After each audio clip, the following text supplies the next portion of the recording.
Welcome everyone to the Virtual Ball Boys podcast. My name is Chris, and I am joined once again by my good friend, Matt. My fantasy championship looking so fine, then boom, Alvin Kamara. You've basically read the fate of many people out there. Yes. Alvin Kamara happened, and it was just like, all right, well, I get to delete the fantasy app a little bit early. Well, it was Alvin Kamara, and then it was Mike Evans the next day scoring like 39 points. And then it got capped off Monday night with Stephon Diggs' 34. Did those three players alone beat me? Oh shit! They all of them were on that team. All of them were on that team. Oh man! Oh, you had it really rough then. I did. It was bad. I will still take the silver trophy to add to my collection of this league. This will probably be the last one. Yeah, we'll see. Yeah. You previewed it last week about how you made it to the championship round, and unfortunately you fell short. But you are is well documented that you had a good run in this league. I did. And like I said, now you are a free agent, so I think any league will be lucky to pick up quite the competitor, for future purposes. I don't know. I hope you'll be able to find a home. I think you will. No, let's hope. Yeah, that way you continue your fantasy reign, near the top, and then you'll get like a sleeper. Maybe you can pick up Trevor Lawrence or something, like in your next dynasty. Yeah, league, and it'd be like, oh, he sucks for the first year, but then the second year, oh, it's fucking worth it. He's balling out. We'll see what happens. But anyways, welcome everyone to the regular season finale podcast of Virtual Ball Boys 2020. It has been what a ride. I will say, not as chaotic as I thought it would be on the delaying, moving everything getting moved around front. We still had those elements of it throughout the season, but it seems, at least as of now, we're recording this on Wednesday. As of now, that everything, we're gonna end up finishing out the season. Everything's gonna be okay, maybe. Yeah. Looks pretty solid, which is nice. Yeah. So we've made it, and we are in. We have the rare January 2021 regular season Sunday, which is fun. And I'm looking forward to the playoffs. We're gonna do a lot of playoff talk tonight, as we almost enter the playoffs. But we're also going to talk about New Year's resolutions, since we are now in 2021, for the new teams that will not be moving past week 17. What should teams that have been eliminated for the playoffs look forward to improving about their team as they enter a new season. We will, of course, also break down our playoff scenarios, and we also have playoff matchups to talk about and all the different scenarios with that. And of course our week 17 picks. But first things first, week 16 recap and the game of the week. And I've gone from wanting to kind of keep cycling through different teams to now having the Raiders on like 3 of the last 4 weeks. Because once again, the Raiders have provided us with an epic meltdown that will be remembered for the Fitzmagic. I think it really comes down to the fact that Miami was down for most of the game. They came back late, and then the Raiders went ahead and kicked a few.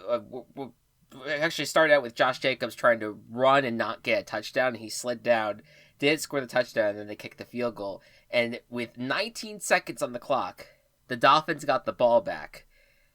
and it was on their side of the field, and seemed almost certain that the Dolphins were going to lose the game. But Ryan Fitzpatrick, who ended up coming in after Tua struggled in the early parts of the game, and threw a pass as he was being face masked by a defender. His head was completely twisted to the side, but he threw a pass, and somehow a blocking tight end, or blocking wide receiver, I forget even who the hell the guy's name was, caught the ball with two Raiders like somewhere in the vicinity, but not really blocking him, and it led to a Dolphins field goal for the win. And it was incredible. And the Dolphins won. And the Dolphins are very much alive. They win. They are guaranteed the 5th seed in the AFC next week. That's wild. That's wild. And the Raiders are eliminated themselves on that play. What was your takeaway from that matchup, for that game? Unfortunately, I couldn't see much of it. But the Dolphins really want this, and nothing is going to get in their way. They did not have a team. Definitely had a worse Sunday than the Dolphins did last week. But but the Dolphins are this definitely helped put them in position to get into the playoffs, which they're not used to being in that position. So I'm happy for them. Yeah, it's exciting. I mean, I think last week at least I felt that if there was one team that I felt like was maybe on the outs here, it was going to be the Dolphins. Now I'm thinking it might be either like the Browns or Colts. But even the Dolphins are no shoo-in either.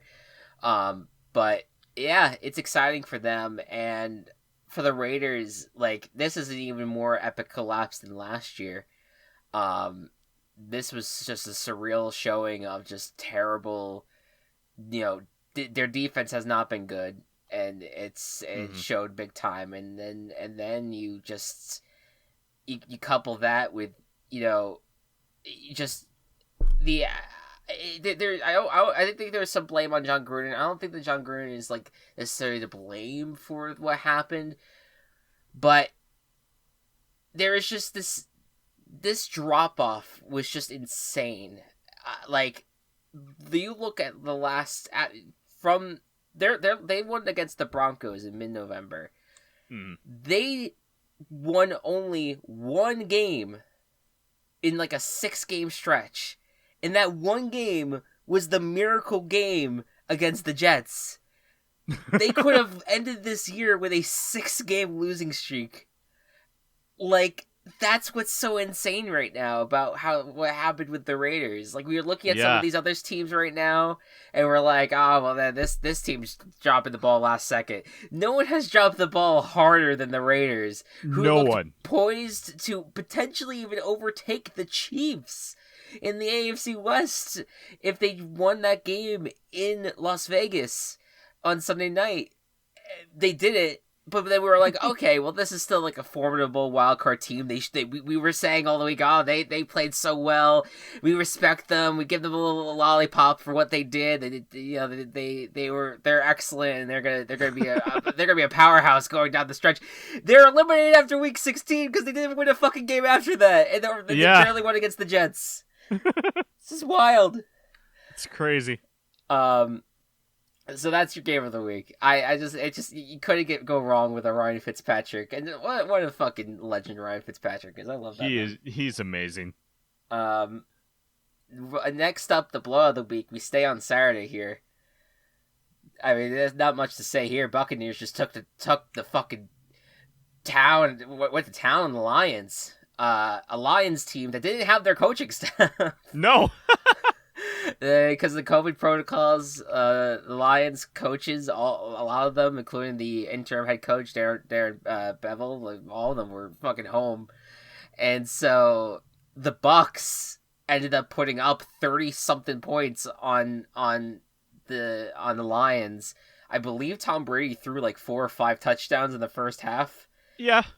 And they benched Brady for the entirety of the second half. And the Lions did not make any headway. The final score was 47 to I think it was 47-7. I mean, just absolute carnage was this game. And just in asking your view, Matt, where do you feel like the Buccaneers are at the moment as a team?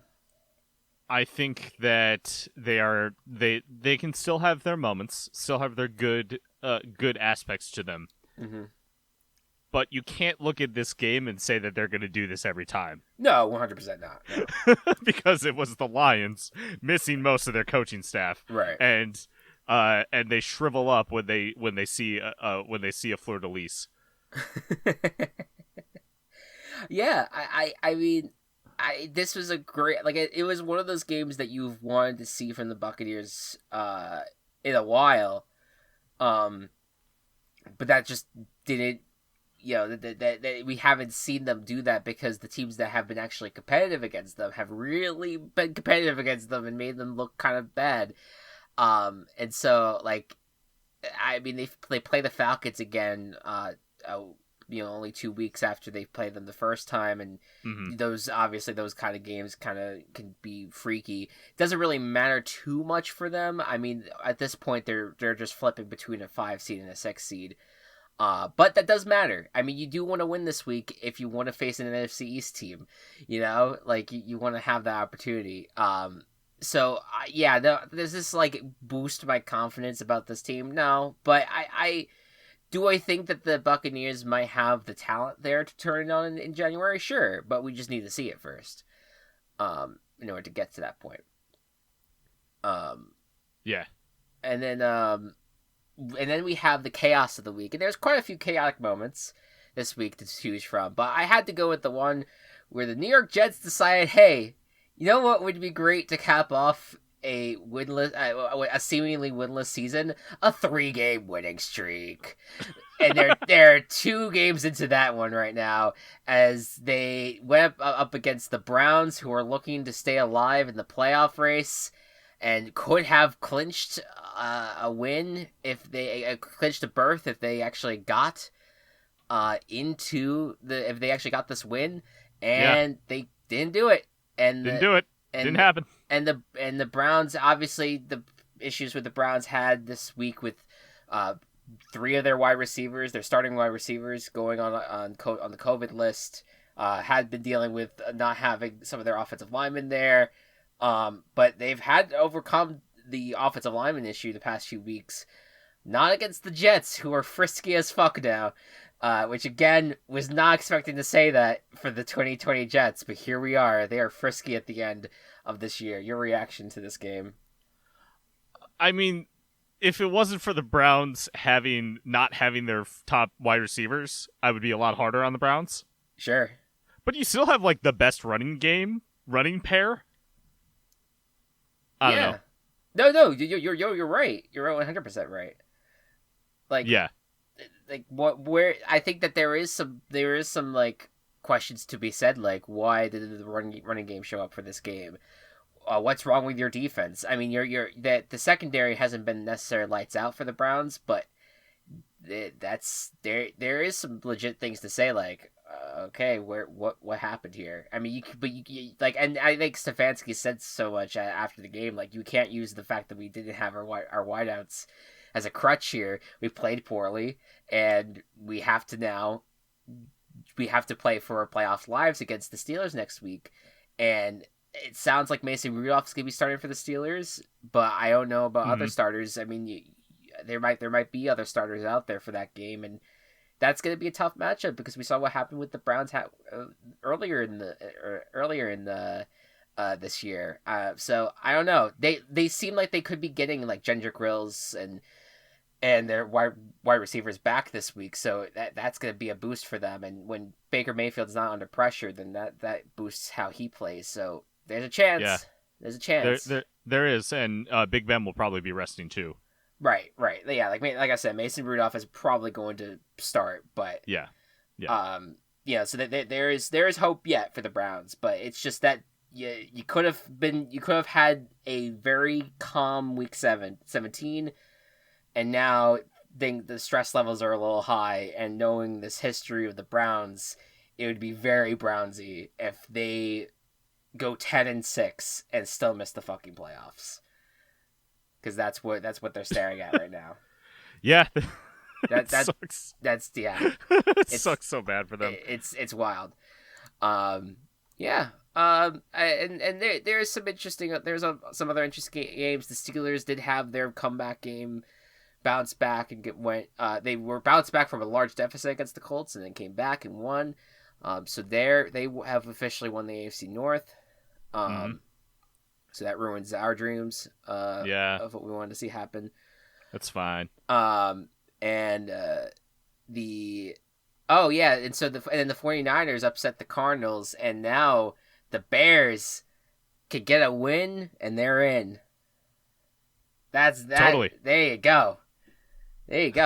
How is it possible that now in week 17 both of our teams are still alive going into week 17? It's insane, and it makes me even more upset that we lost to the Giants that one week. Or not the Giants, the Lions. Oh, okay. Because I was just gonna be like, what do you mean? Why are you putting blame on us? Yeah. I don't think we even won that game. Now that I think about it, but no, I completely understand. It's wild. It's wild where the Bears are at right now, and we'll talk about that in a little bit. But for now, we will have plenty of time to talk about various playoff teams. We're going to be talking about them all throughout all of January. But for now, let's talk about the teams that are not going to be there a little bit. Let's talk. Yeah. Let's talk about the new year, because the page is going to be turned on Monday for 18 NFL teams, because I keep on forgetting we have expanded now. So 18 NFL teams are turning the page on Monday to 2021 and the NFL season for next fall. And there's going to be a lot of things that these teams are going to want to change. And much like all of us, when we turn our page to a new year, we create a list of resolutions that we want to try to fulfill. And most of the time, that shit doesn't happen. But hey, let's just give some resolutions for some of these teams that we think could maybe bounce back next year with these resolutions, or at least anything that can help them get into position where they can be successful in the future. How about you get us started, Matt? So I'm going to start out with the Jacksonville Jaguars, who are going to be the basically blank slate for any head coach, GM to come into. Yes. And you get to start with Trevor Lawrence and a few young players like Robinson and Chark and a couple defenders. But for the most part, you get to kind of build your own team with based on whatever's left. So I think that their resolution is just to now find a new identity, especially if Trevor Lawrence is the one who ends up going there.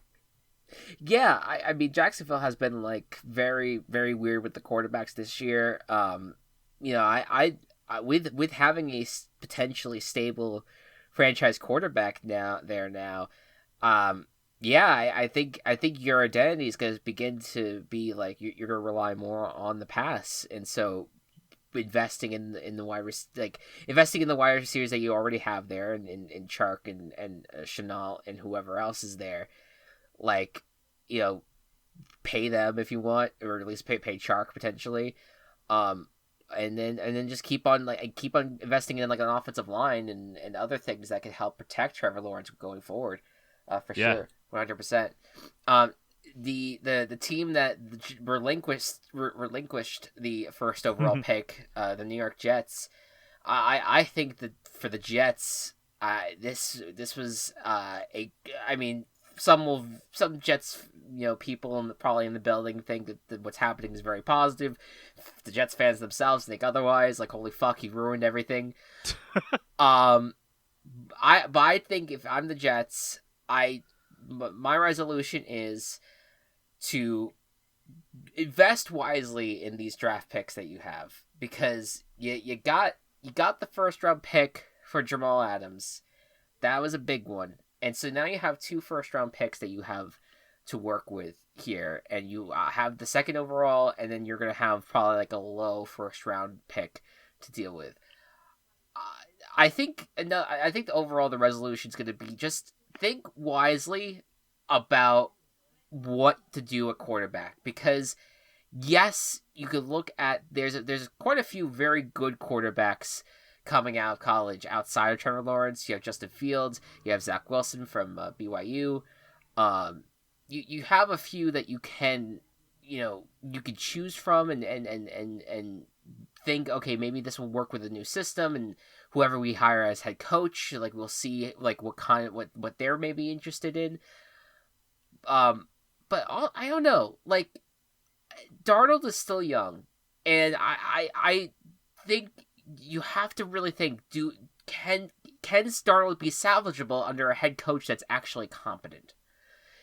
I think that's something that I feel like that the Jets have to at least ponder a little bit, because obviously, yes, throw Sam Darnold away if you have Trevor Lawrence, but now with having lesser prospects there, think, what if we continue just to try to build this team around Darnold a little bit more, or go with something else?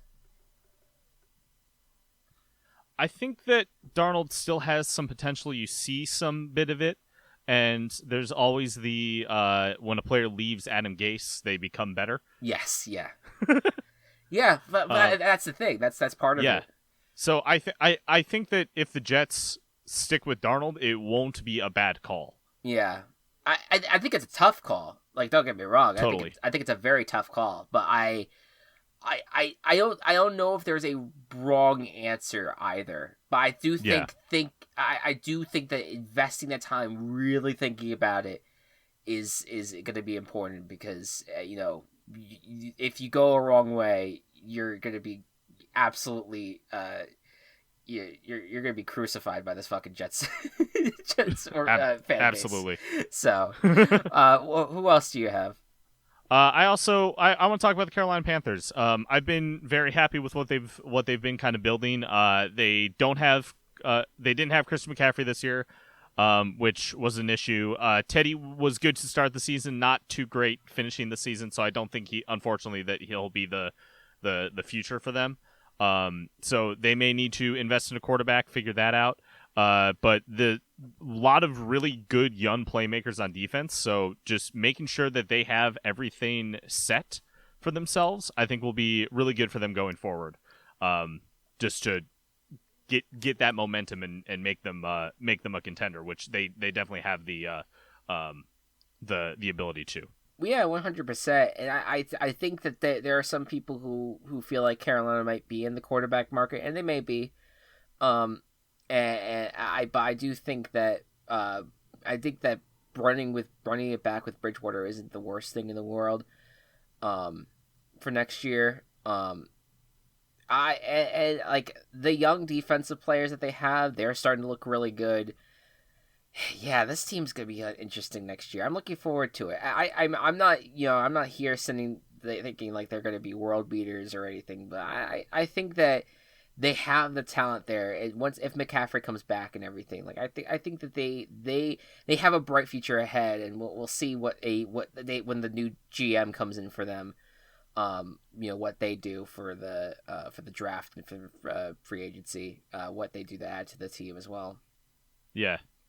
For my next team, I want to talk about the Patriots. And you could kind of say similar things in terms of the Patriots, in terms of the quarterback situation. You definitely have to evaluate that right now, just because Cam Newton has not been playing well, and you don't know what you have with Stidham. So you're kind of at a point where you might want to draft this year, or not. But I want to think more broadly with this Patriots team. You have to just completely I think the resolution this year for the Patriots is to completely redo the whole offense. I'd agree with that. Throw the whole thing in the trash. Just completely reimagine it in a way, and if that means firing Josh McDaniels, maybe that wouldn't be the end of the world. I mean, like your wide receivers are good, your running backs aren't good, your quarterback isn't good. Yeah. You don't have anything on offense right now. You're going to get your defensive starters back next year, but It's such a mess on offense right now. They've had their moments, right? Like I would say, like every single player on the team has had their moments, but you don't want players that just have moments. You want players that can consistently carry a team, and there's not a single player on offense that has done that consistently this year for New England. So I think that yeah, like Josh McDaniels is Bill Belichick's guy. So like, yes, we when we say he should get canned, he probably won't be. But at the end of the day, like you have to figure out a way to make the offense work so that way a young defense that you have that has the potential to do well, and an offensive line that I think has a chance to also succeed. You need to put the key players around that offensive line to actually make it all work. To actually have it be functioning and to have them compete in a tough AFC East moving forward. So yeah, Bills are solid. Pats are still going to have a strong defense, and the Dolphins are really good. So right, yes, they need the Pats offense just completely needs a rework completely. Yeah. One last team from you. I'm going to go with the Philadelphia Eagles, and this is mostly contract-related stuff. It is very clear that Jalen Hurts is going to be the starting quarterback, going forward. He should, yeah. He should be. If he's not, then something is wrong. But I think that I don't know. I don't even know what the Wentz situation is going to be. But it's clear that when you have someone who can utilize your offense, it's a pretty good offense. And when you don't, like going with Wentz, it doesn't turn out well. And yeah, the Eagles feel like such a mess. I don't think a coaching change is needed. I think that Doug Peterson is still a good coach. It's just personnel has not been the right thing for the Eagles lately. Yeah, I think that there's a lot of Philly fans who would disagree about Doug Peterson. I agree with you because I don't think you give up on a guy that won the Super Bowl with with having to deal with backups. He's done well in the past. That I think you give him one more year to kind of figure it all out. The Carson Wentz situation is so brutal because I'm thinking that contract, it is so hard to get out of that contract. The only thing I can think about is that what if they pull some sort of Brock Osweiler style trade where they give up a draft pick and give up Carson Wentz and send him somewhere just so that way they can get some sort of cap room, so that way they can start building a team around Jalen Hurts. That's the only way you get. That's the only way you get out of this Wentz contract at this point. Totally. And also alleviate yourself a little bit more cap room to actually create something a lot more stable around Hurts. Yeah, it's wild, man. That's a wild conversation that's gonna be or just a huge talking point throughout the offseason. It's gonna be how the hell is Philly gonna even deal with any of this? This mess. And last but not least, I wanted to include the 49ers in here because I think everyone pretty much expects that the 49ers are going to bounce back next year from a down year, just having to deal with injuries and things like that. I will say, though, I think the resolution this year is going to be dealing with the loss of Robert Saleh, because I don't know if Robert Saleh is going to end up going to stay on this team. I think everyone wants this guy as their head coach. Specifically, the Lions have been connected with him, and so I think for this team moving forward, they're gonna have to figure out, with such a big personality and a great defensive mind in Saleh, who is going to be the successor, and can you find someone that is as good as him at what he's been able to build over there? It's not gonna be easy. Yeah, it's not at all. It's and there's a chance that they don't even have to worry about it. There's maybe he might not even get hired, but I don't know. He's a big name, and I think a lot of people want him. So there you go. Cool. That that is your New Year's resolutions. We'll see you. We'll see you all, you teams, next year. All right, you have fun now. 2021. All right. Before we really deep dive into everything that is playoffs and Week 17, wanted to let you guys know that as of now, and this could change, come, and we'll let you know on Twitter if anything changes. But as of now, we are planning on doing Week 7 of the VBBFL, coming up. We're going to be probably will be what our usual kickoff time is, which is 4 p.m. But again, nothing is solidified, so just make sure you stay tuned on our Twitter page, and we will let you guys know exactly when things will go down, if it'll go down. This week 7 has a big matchup this week. Perth Amboy at Weatherford. That is your 5-1 versus 4-2 team. Division leaders in their respective divisions right now. So that's going to be your big primetime matchup, most likely. You have Anaconda will be facing East Chicago. Anaconda will be interesting to watch just because of their newly formed roster stats. And yes, and they are currently 1-0 with those stats, so we'll see if they can continue that against East Chicago. Then you also have Escondido versus Manfield. That's 4-2 versus 3-3 team.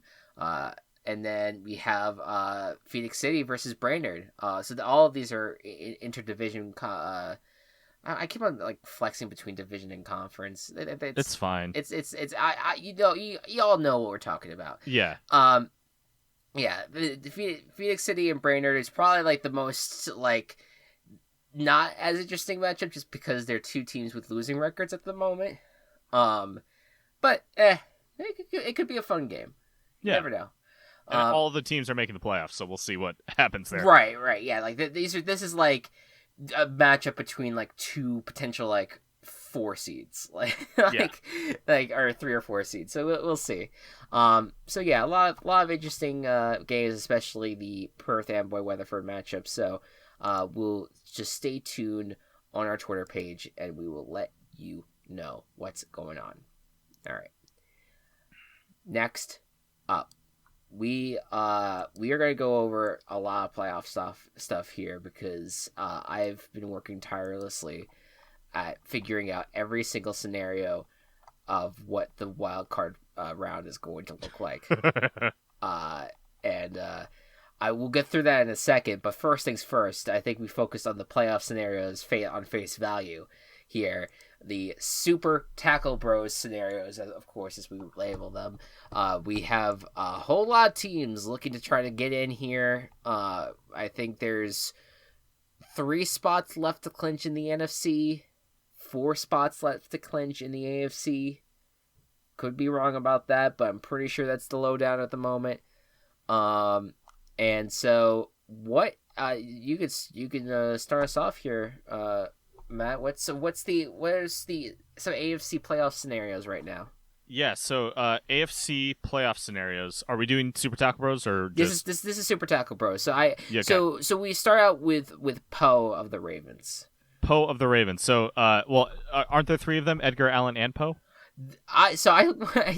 You would be correct, but I went on the Ravens website and I only see Poe, so I'm very scared as to what happened to Edgar and Allen. I don't know what happened to Edgar and Allen, but Poe is very much in the forefront of the Ravens website. So Poe can get into the playoffs if he wins, or Cleveland or Indiana lose.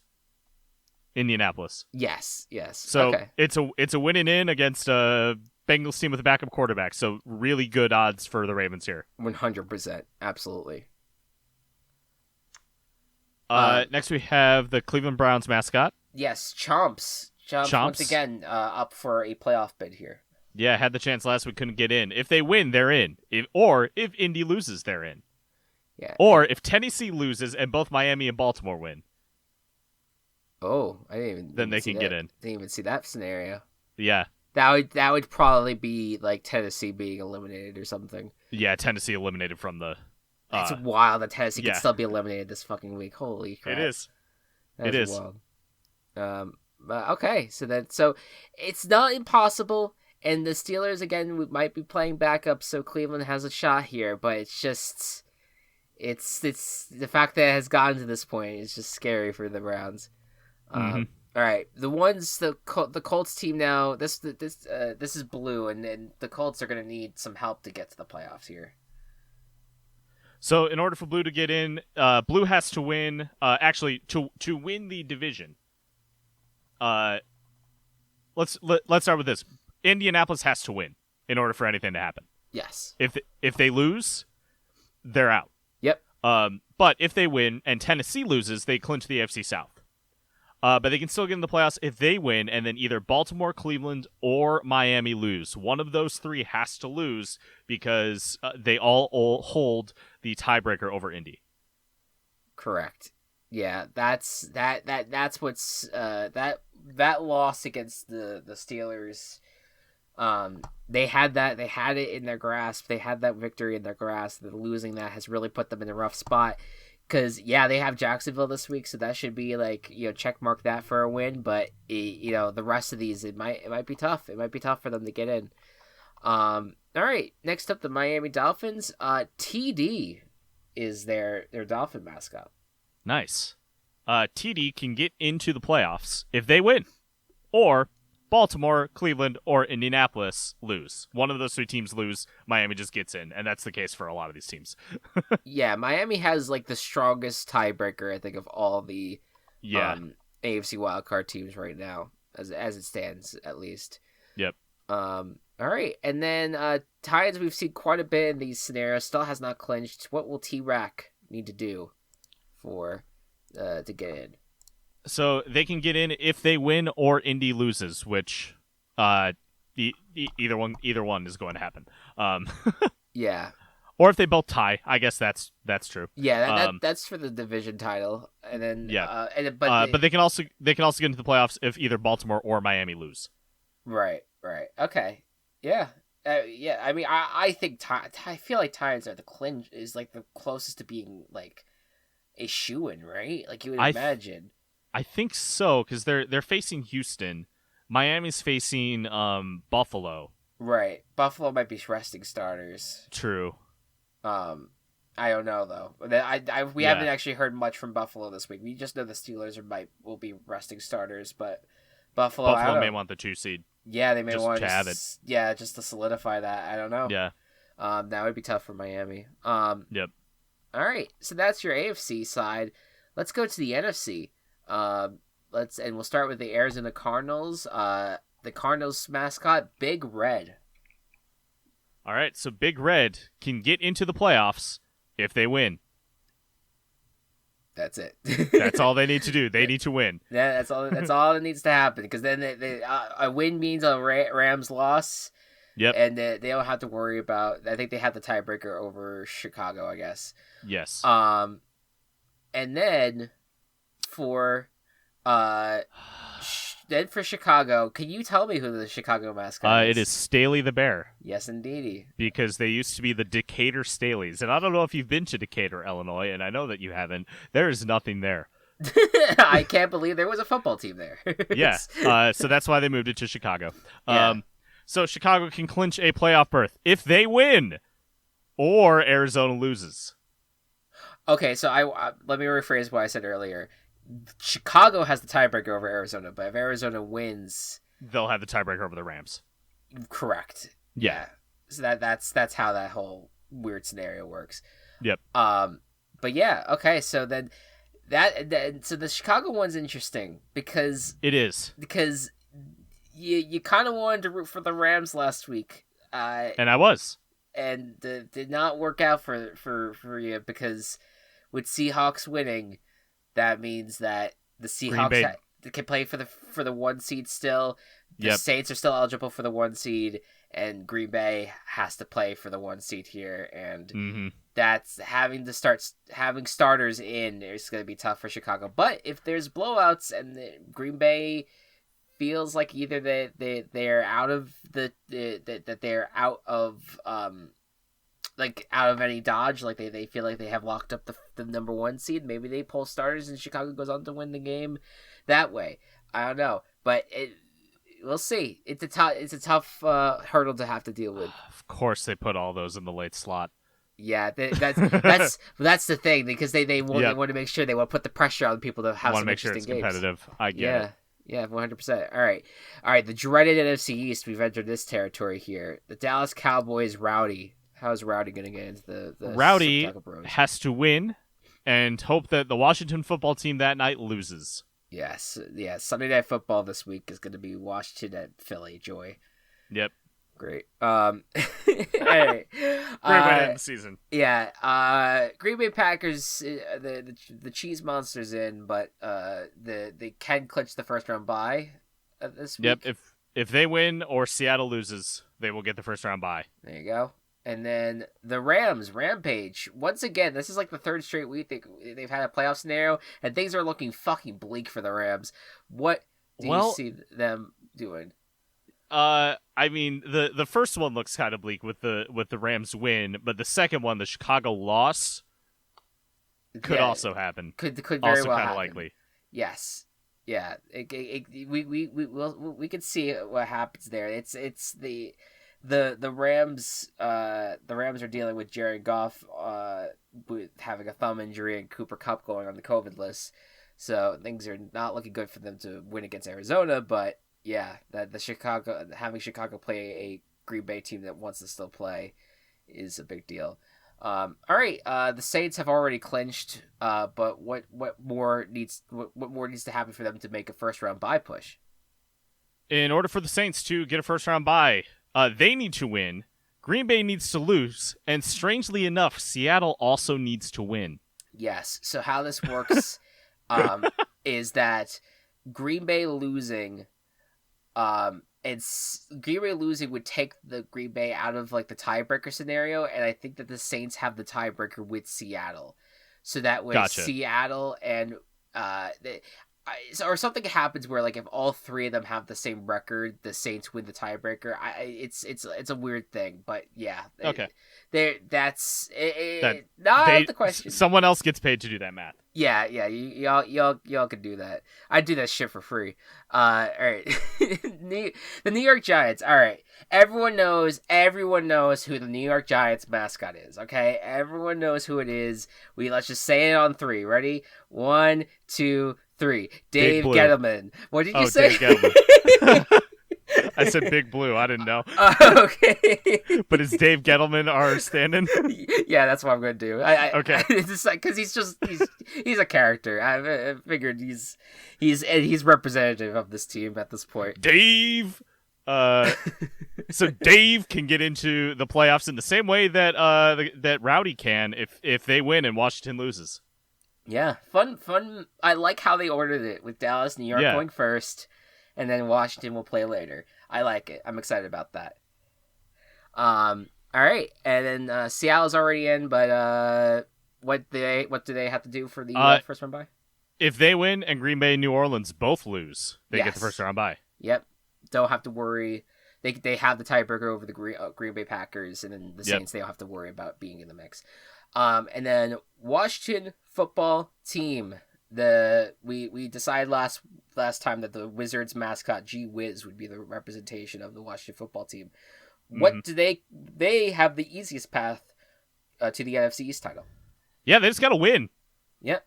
They got to win the game. Yep. There you go. Yeah, easy as pie. All right. I did a lot of work, and I feel like I'm not going to be able to really showcase the fucking work I did. Anyways, I'll message you later with this shit, everything that I wrote down. But let me start out here, because the Bears, I know, are on your mind for this week. If the Bears were to win against Green Bay, well, even if they don't, the Bears do have a path into the playoffs if they were to lose.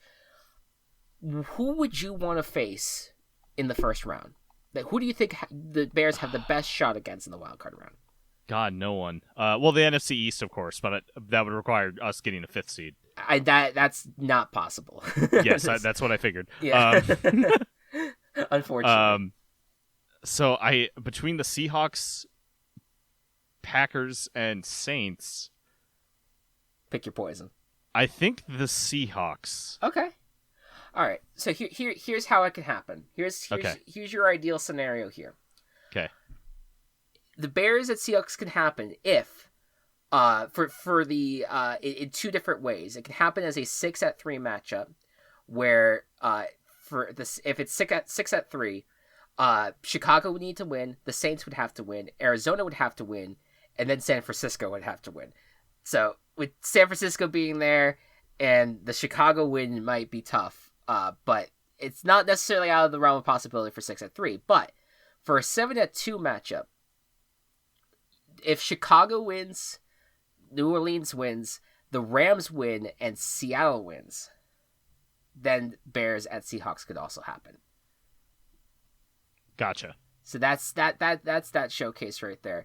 But I have so many weird ass scenarios. Like, is there any AFC matchup that you want to see in the wild card round? Like any particular set of teams that you want? Like, oh my god, I need to see these two teams face against each other. I don't know if there is. Because to me, like, I would love to see Dolphins at Bills played, but it looks like it's gonna be a far cry from that happening. Because it looks like it's Bills would need to win, and then some combination of Baltimore, Pittsburgh, Colts, Bengals, Browns, Colts, or Baltimore, Cleveland, Jacksonville. Like, and I mean, I guess Baltimore, Pittsburgh, Indianapolis could happen. Like, that's maybe the most likely thing that could happen to make Dolphins Bills go down. But that's really it. This is the rare time where I'd like a matchup to happen twice in the same in back-to-back weeks, I should say, because I just like Dolphins Bills. It's a unique uniform matchup, and I enjoy the idea of that. Yeah. I think I would like to see who. I'm trying to think of teams who haven't played each other. Like we saw Browns Chiefs is impossible. Chiefs are Chiefs are have the bye locked in for the 1 seed. Yeah. Yeah, I don't think there's anything else because a lot of these teams have played each other. I also was looking at Browns at Bills. Because I just was like, hey, this is a potential matchup of like two teams that like historically have not been that great. And it would take Miami, Baltimore, Cleveland winning, and Buffalo or Buffalo, Pittsburgh, Jacksonville winning. So both are a possibility for sure. Cleveland could definitely win against the Steelers. Miami could beat a Buffalo team that does not have the starters out, and Baltimore obviously could win over the Bengals. So that's definitely like a thing that could 100% happen. So when doing these when running these scenarios, the one thing that I found to be the most frequent matchup, because this is a very weird year where there's nothing guaranteed, where everything's a little bit up in the air. The one matchup that I keep on seeing come up, at least on the AFC side, Dolphins at Titans. And Ryan Tannehill revenge. Yes. And this would happen, simply put, would happen if it's Miami that wins and Tennessee that wins. Tennessee that wins. Yeah. That's it. Good. That's good. I like that matchup a lot, actually. Yeah. So that's a 5-4 matchup that could happen next week. On the NFC side, I think that Buccaneers probably will win, and if they win, they're locked into the 5 seed.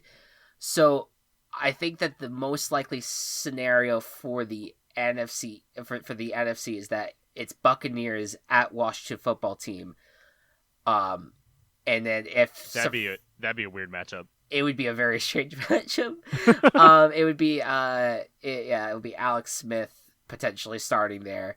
And that defense up against Tom Brady's offense, like I feel like that could especially with how weird the Buccaneers have been, that could be like a fiery matchup. There's also the chance that the Giants get their rematch against the Buccaneers if the Giants were to win against Dallas and then Washington loses against the Eagles. Like that's a possibility as well. But yeah, that's just it's wild. I'm gonna go ahead and share this with you. And I just wanted to just get your visceral reaction at my at Oh my no. at my work. Oh, your message is over 2,000 characters. Okay, hold on a Oh, second. okay, great. All right, yeah, no, it's totally fine. Yeah, just Everything's split good. it up. You'll get that. All right, so that was Oh, AFC, okay. and then here is the NFC sending that to you, and Yep. I'll screenshot these for Twitter.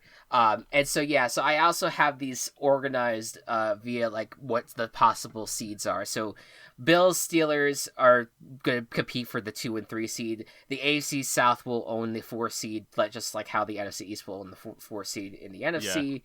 And it's just a battle between the Packers, Saints, and Seahawks for the 1 through 3 seeds. And then Yeah. basically everyone else that's competing for a playoff berth are playing for 5, 6, 7 at this point. And yeah, it was a lot of work. It was a lot of fun, and I cannot wait to track this on Sunday as I like start eliminating scenarios and shit. Because I don't know, I'm a mess. I enjoy doing these though. But yeah, that is there's a little bit of a look into the playoff matchups that could go down next week. Very exciting stuff. Yeah, I still cannot, like, I know that I have all these scenarios written down. I cannot believe that we're gonna have 6 playoff games in a weekend to look forward to right now. Yeah, it's kind of insane. I'm super looking forward to that right now. So yeah, there you go. Let us move on. Let's talk about the picks last week. Matt, you went 12-4, completely annihilated our you got all 3 of our disagreements correct, and you got Nice. your Team Chaos and your guarantee. So that is 1 extra point to you. So you got 9 points on the week. I went 9-7, did not get my guarantee or Team Chaos. I only got 1 point this week, and so now as things stand, Matt's sitting at 154.85 with a 2 modifier to bring him up to 71 points overall. And then I am 148.91, -4 overall modifier, 53 points. Regardless of the modifier, I have clearly have gotten to a point where it would take an absolute crazy amount of disagreements and swings for me to reach any sort of championship defense here. So I am announcing today that I will be conceding, and I believe we should rally around Matt as the true pick champion of 2020 NFL season. I'm honored. I want to try to get to 160 correct, just because I feel like that's a cool milestone. Yeah, it's only 6 away. Only 6 away. So, this was a lot of fun, and I appreciate the competition. It's something I always look forward to. Yeah, 100%. Yeah, I think that we kicked ass this year. Like I think we did really well this year, yeah. like as a whole. There wasn't a ton that like we disagreed on, and I feel like a lot of games were pretty self-explanatory, but not everything. I mean, if you look in the middle, we did really bad. Like weeks 8 through 12, were not very good for us. No, yeah. We had some mixed 4 results. through 12. Yeah, really. we had mixed results overall at some points, but like I think that we've done better than a lot of other experts out there. But hey, it's also like a binary thing where it's like you either pick the game right or you don't. It's one or the other. And it's I am happy with how it turned out. And I hope I can get enough games right in this last week where I can still beat my own record from last year, which was 155. I'm at 148 right now, so we'll see. But you've already shattered that record from last year, so no matter what, you should be happy about that. Yeah.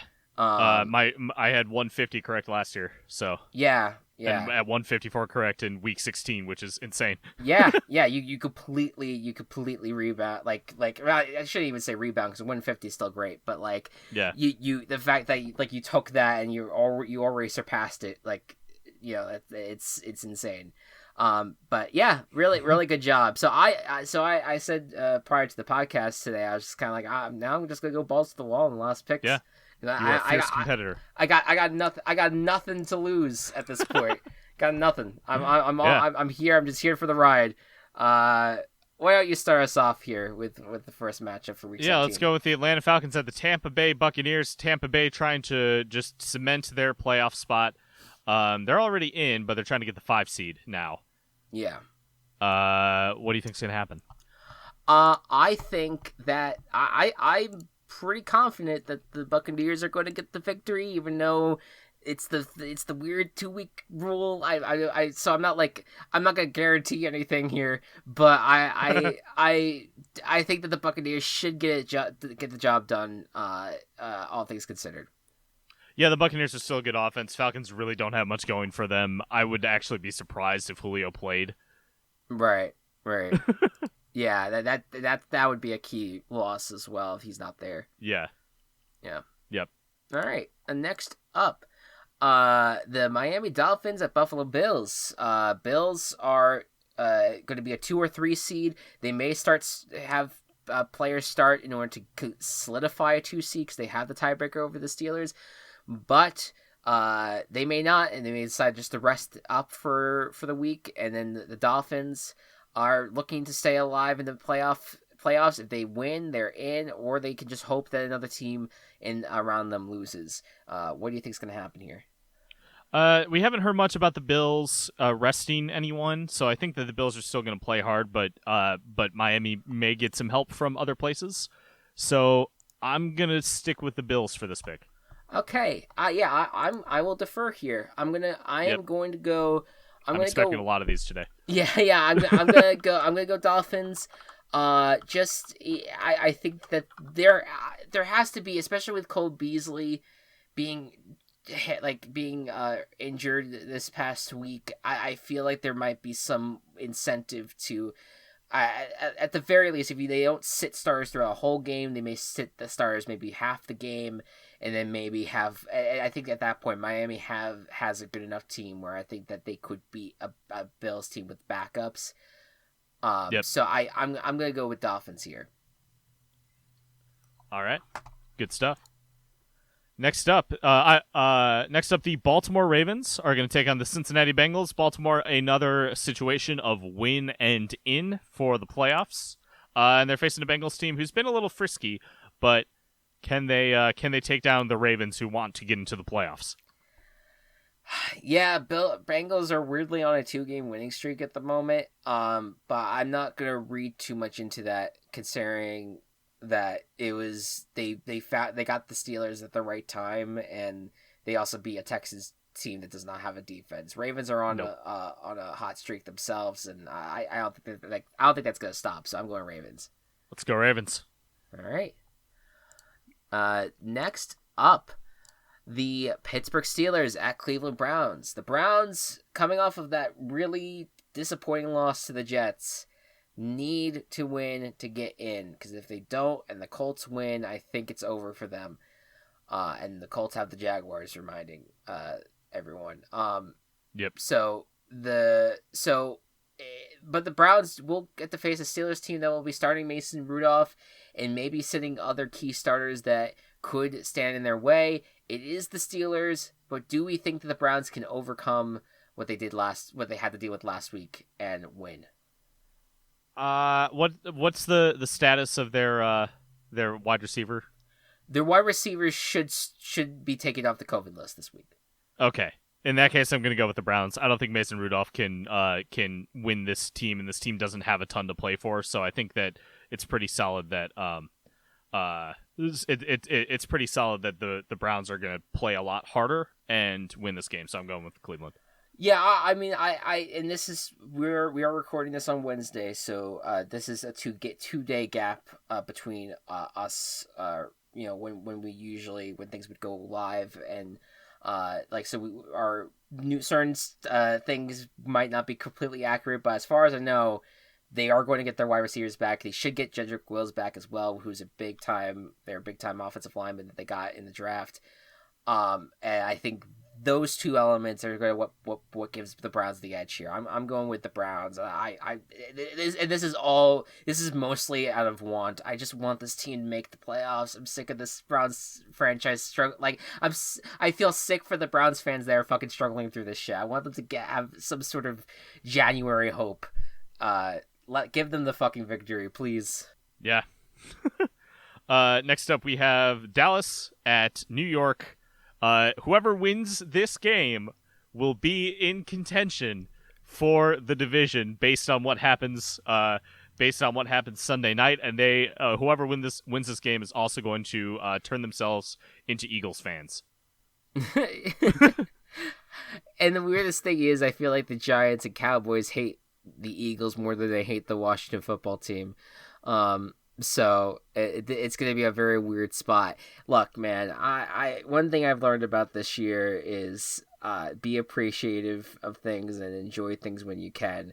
So I'm going to enjoy this Giants team as much as I can here. I'm picking the Giants. I don't know if they would win this game. Their defense has not been playing as well as they were earlier in the year. Cowboys have been a little bit more hot as of late, but I'm going with the Giants just because I want my heart to soar a little bit, and it would be fun to have something to root for in a Sunday Night Football game against Washington, and just be like, oh, maybe my team can make the playoffs, and it could be just a weird thing that the Giants did this year. So I'm going Giants. Yeah, I'll defer. I'll go Cowboys. Because I think that the Cowboys have actually been playing pretty well. And yeah, that's all. That's really all I think I have to say. Yeah, 100%. I get that completely. All right. Next up, the Minnesota Vikings and Detroit Lions. This is the first of our meaningless matchups. Two teams that are on their way out. Vikings looking to round out the year. We'll see if Mike Zimmer does survive this. I think he does. Yeah, after this, and of course, Lions will be turning the page into their GM and coach search at this point. What do you think is going to happen in this game? I think that the Vikings are going to gonna handle this pretty well. Lions, I'm so sorry. It's not your time. It's not there, man. It's not there. It may not be there for a few years, if ever. Yeah, this is a Lions team that's definitely entering a kind of a rebuild phase of things. I feel like they've been in perpetual rebuild for a really long time. Yeah, I don't think it's been an official rebuild though. I feel like they've always been we're competing, we're still competing. They brought in Matt Patricia to kind of do a rebuild, but he never did one. Right. I think it's gonna be a formal rebuild though, because I think Stafford might be on his way out. There's a chance of that happening. So, I'm going with the Vikings as well. Cool. Next up, are the New York Jets going to end the season with a 3-game win streak, or will the Patriots have some semblance of competency? Give me the New York Jets. Come on, yes, baby. I'm so happy you picked that. Go with the Jets. Let's go. I'll defer. I'm still going to do the Patriots, but okay. Damn Jets. Damn Jets. I love your pick though. Really. Give me that. If you're going to give up on a tanking season, just go all in. Just win all these stupid games at this point. Next up, the Green Bay. All right, man. Here we go. Green Bay Packers at Chicago Bears. This is the game that the Bears there is a scenario in which they lose and they still make the playoffs, but this would be a big time get if they could beat a Packers team that's going to be at full strength. What do you think is going to happen? Yeah, it sucks even more that the Rams aren't going to be at full strength. Either that or they're going to be at greater strength because Blake Bortles exists. But but not looking good for the Rams, so I'm not super confident in that scenario. And I mean, I already surpassed my pick total from last year. And would it not be the most chaotic thing for a team with a 6-game losing streak to make the playoffs? I'm Team Chaos in the Bears. Yeah, there you go. I have not done anything with the Bears all season, like lock or chaos. So I needed to end it with one.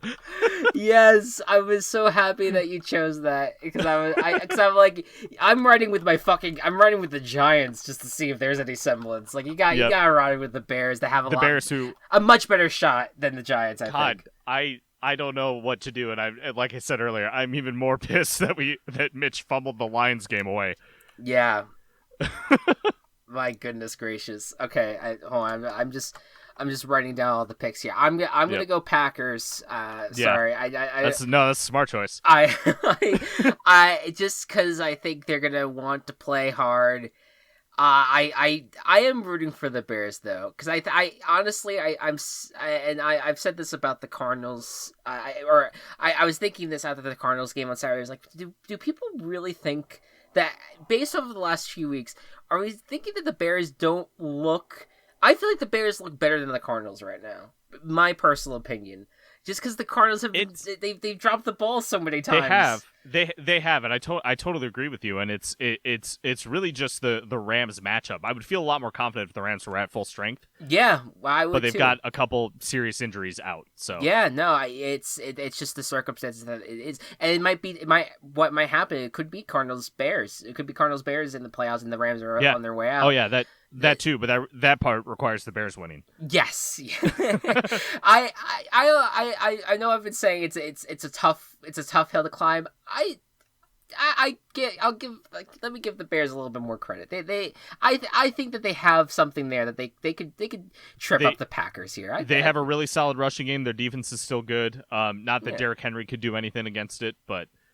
Right, like I think the Packers will struggle against the Bears. I think they still win, but I think there'll be some struggles. The Bears defense is gonna offer more competition than the Titans defense did, though. Yeah, that's valid. That's valid. All right, next up for you.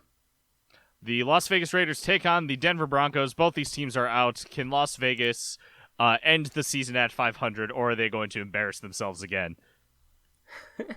I forget where I picked this. Oh yeah, I went Broncos just to double down on this on the notion. And they're gonna keep on falling apart.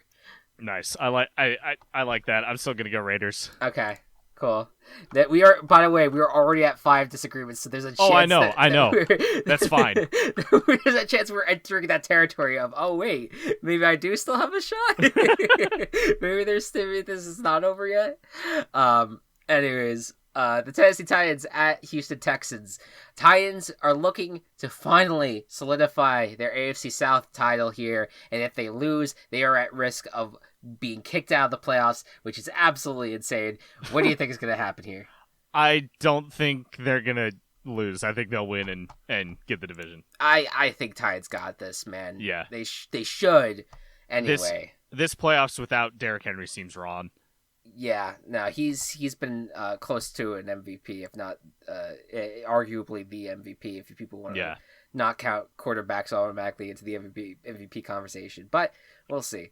I've gone Titans too. Cool. Jacksonville Jaguars, Indianapolis Colts. They started the season with Jacksonville beating them, and Indy really needs this win in order to stay in the playoff hunt. What the hell is going to happen? That's the interesting thing about it. I did forget about that, actually. Thank you for reminding me that did happen.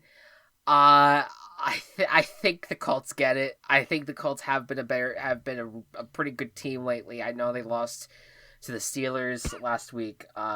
But I think that they should take care of a Jaguars team that hasn't won since they've played the Colts in Week 1. So I think that they can take care of business.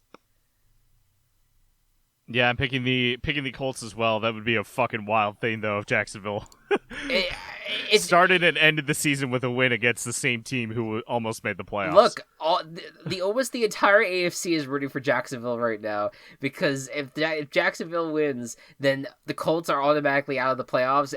Everyone that's currently in the picture is automatically in the playoffs. Yeah. So it's just easier said than done at this point. Next up, the Los Angeles Chargers at the Kansas City Chiefs. The Chargers are coming off of, I believe, 2 straight wins now. The Chiefs, of course, are on their 8th or 9th straight wins since their fucking game against the Raiders in their stadium, in Arrowhead. But the Chiefs are looking to sit Patrick Mahomes this week, so this is going to be a different type of Chiefs game. What do you think is going to happen here? I think I'm actually still going to run with the Chiefs. It could go either way. It's not much, not much going either way. I'll stick with the Chiefs, but yeah. Low consequence game. 0 consequence game, actually. 100%. But fuck it. Chargers Team Chaos. Let's go. Let's go. Yeah. I like Justin Herbert. I want him to end the season on a high note. And yeah, that's really it. That's all. That's the only thing I have riding on it. All right, this is the big one. Yep. Arizona Cardinals versus the Los Angeles Rams. One of these teams loses, they may be out of the playoffs. Yes. What do you think is going to happen? Well, as we discussed already, Los Angeles is dealing with not having their starting quarterback potentially in this game, which may not be the end of the world, because people keep on praising John Wofford. And I'm like, okay. But they also are losing. They also lost Cooper Kupp to the COVID list, and that's a big loss. It is. The Rams have a good defense, and I think that could carry the day. I am not a huge fan of where Arizona's at right now, but I think they take care of business in this game. This is not a confident pick in any way, shape, or form. But I'm gonna go Cardinals here. Okay. I really like the Cardinals. I think that they were one of my favorite teams to root for this year, but been sputtering recently. Yeah. And that Rams defense might be enough. And I need all the chances in the world to get the Bears in the playoffs, so 100%. I'm going to pick the Rams. There you go. I get it. I completely get it. All right. So then there you go. And then so that would put you in that would probably mean that the Bears are your 6th seed. Yeah. And Rams are your 7th seed potentially. That would be interesting. All right. So there you go. That is the big time matchup, and then we have the rest here.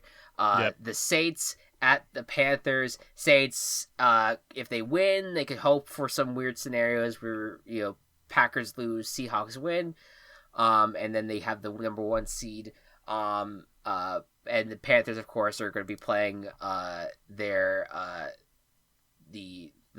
13th game of the season without Christian McCaffrey. What do you think of this game? God. Saints are going to win. Saints are going to win. They want to try to get a high seed. 100%. And especially because obviously they won't get the 4th seed, but even if they don't get first round bye, the Rams, Cardinals, Bears would be easy pickings for them anyway. Yeah, I 100% agree. I'm going Saints as well. Yeah. Next up, Seattle Seahawks against the San Francisco 49ers. Seahawks still holding on hope for that number 1 overall seed, where the 49ers are going to definitely try to play spoiler and end the year with Kyle Shanahan magic. What do you think is going to happen? We saw what happened last week. We see that this team is still trying to play hard despite all their difficulties here. I think I'm going to still go with the Seahawks, though. I think that they're still playing for a 1 seed here. And I think that this team's just wants to try to carry that momentum into the postseason. So yeah, I think they got this.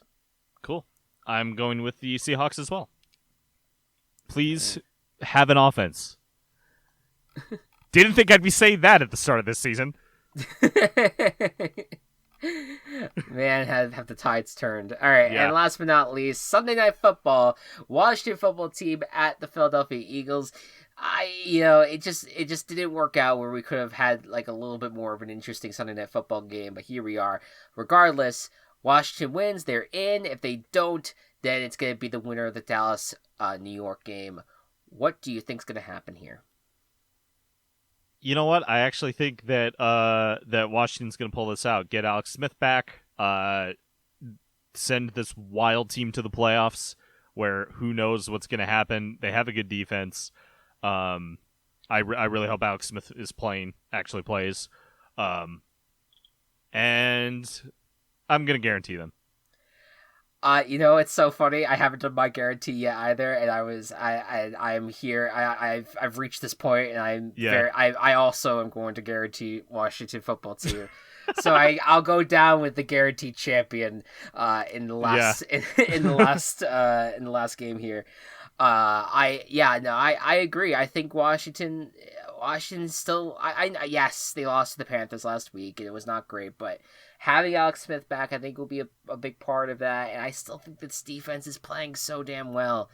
I think that they take care of business against an Eagles team that is just, that now has nothing really to play for other than pride, at this point. So yeah, I'm going Washington too. I'll guarantee it. Oh no! What? Snacks Harrison was just claimed by the Packers. That's terrifying. Get ready to eat, boy. All right. So just to go through this real quick, if all my picks go the way I picked them, the playoff matchups will be Browns at Bills, Ravens at Steelers, Dolphins at Titans, Rams at Saints, Cardinals at Seahawks, Bucks at Washington. Now give me a second here, and I'm gonna switch it to all your picks. Okay. If I can remember all of them that you picked. Miami loses, Baltimore wins, Cleveland wins. Yes. So Bills, Cowboys, Patriots. I'm looking mainly at the disagreements here. Oh. And okay, so here's your playoff matchups if all your picks go the way you picked them. Colts at Bills, Browns at Steelers, Ravens at Titans, Bears at Seahawks, Rams at Packers, and Buccaneers at Washington. Interesting. Yeah, I hate that I knocked the Dolphins out, but that's just how it crumbled. Yeah, how it worked out. So there you go. Yeah, I have the Colts. I think mine was the Colts being out. Of that one there. But yeah, and then yours had the Bears in the NFC, obviously. So it looks like the Bears would have, with the Rams winning, it looks like the Bears would have made it in. Although I think if the Rams win their game, that would, regardless, the Bears would have been in the playoffs. Yeah, like they would be in the playoffs at 8-8. So there you go. Very nice. All right, folks. We are about to send you guys off into the Week 17 abyss to return with 32 teams enter the water. Only 20 survive. Or only 8 or 22 survive. Yes. I have to get used to the fucking 17. Yes, and we will be back next week to talk about the playoffs, talk about the start of Super Tackle Bros, to recap VVBFL if that happens. It's a new year, folks. Please survive. please just keep surviving, folks. We no longer have the curse of 2020 hanging over our shoulders. We do in the past, because we have 2 more days of this shit. Who knows if the world's gonna end between now and then? But we got a lot of hope ahead. That being said, the year change is not going to be the thing that makes things better. You have to actively make your own life better and make the lives better for other people around you. Yes. Just wanted to put that in. We have fun with the new year change, but yes, it is more so in the controller. It's in the control of the people who should do what they can to make the lives better for you and whoever around you as much as you can. And if for some reason you live in Georgia, please vote in the runoffs next week. Yes, please do. And vote Democrat so that Turtle Man won't stop you from getting $2,000. Right. And fucking over the rest of American democracy. Sorry, this turned really political. No, that's totally fine. I was gonna say, like, if for whatever reason the government is stepping in and making your life to the point of miserableness that you can't, that it's hard to make your hard to make the year better. Fight that fucking power, man. Go out, take the streets, do what you got to, make phone calls, fight back against this stupid government. Fuck everything. Anyways, thank you all. Thank you so much for watching. Thank you all so much for listening, and we will see you next year in the playoffs. Good night and good ball. Virtual Ball Boys has been brought to you by Team Chaos Productions. Find us on Twitter at Virtual Ball Boys and find more of our work at Team Chaos Pods.